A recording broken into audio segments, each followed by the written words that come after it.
So what if Doctor Strange lost his heart instead of his hands? In this episode, we see more or less the same stuff of what happened with Doctor Strange going through the accident, learning the mystical arts from the Ancient One and Wong and various other things. More or less what we saw in the original film, but as opposed to him losing the ability to use his hands, what if he lost his love interest, Christine Palmer? Steven's so broken up over losing Christine, he tries in various ways to use the Time Stone that's granted to him by the Ancient One in order to get her back, but no matter how hard he tries, nothing seems to work. That it's almost like it's destined to happen regardless of what he tries to do. And the sequence that we get when he tries to save Christine at various points by going back further in the timeline, a little bit closer to the time where she dies, it almost kind of reminded me of Groundhog Day and Edge of Tomorrow. They try to outmaneuver the enemy forces surrounding him, or Bill Murray's character tries to say something a little differently, but they cut right to the main point because we already know after seeing the first few times how it all goes down. And he learns that there's technically a way to bring her back, but the Ancient One warns him not to do so because it could create a time paradox. The results of which could cause a chain reaction that would unravel the very fabric of the space-time continuum and destroy the entire universe. Not only that, I was also reminded of this moment from Prisoner of Azkaban.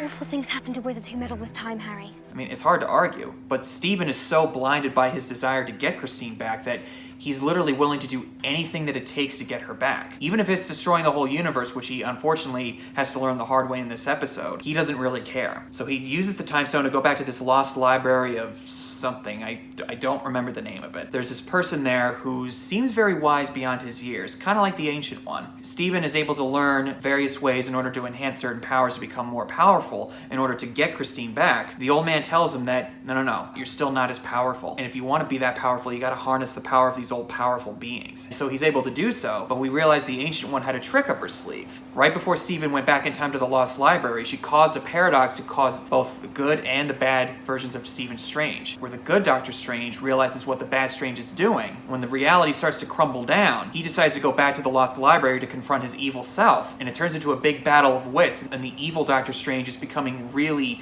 worn down by his selfish desire. It's like very craggly and old looking in some way. It's almost like what you see in a drug addict who's so hooked onto heroin or cocaine that he probably knows deep down that this isn't the right thing to do.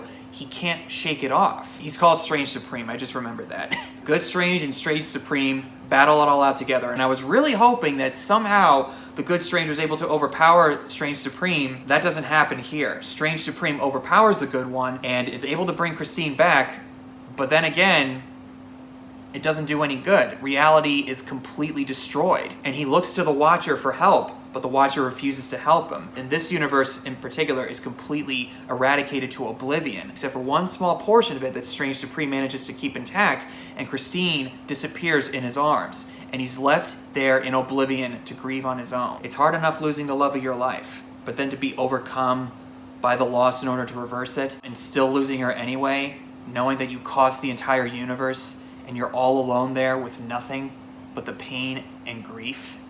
And I thought the Infinity War ending was much worse. I don't know any other way to put it. I feel like each episode it gets better and better. I still am not entirely fond of the animation style. Some of the voice acting is a little hit and miss, but I do like hearing a lot of the actors that they had in the original films come back. Cumberbatch is really solid. Rachel McAdams, Tilda Swinton, and Benedict Wong, more or less pretty good in their parts, but I feel like maybe it's just the way their mouths are moving. It doesn't look as natural in some shots. Maybe I'm just talking baloney. It just doesn't sometimes look right on my end. Maybe they could clean it up later on. I'm just saying the animation's a little hit and miss on my end. Solid episode and a really bold ending for Marvel because most of the time we tend to see the good guys win. This time the good guy loses, which is not something you usually see, and I'm not saying I want that all the time. If it's done right in execution, then fine. And in this case, I think it was. Those are my general thoughts on episode 4. Here's to episode 5. Comment below and tell me what your guys' thoughts are, and I'll see you guys in the next video.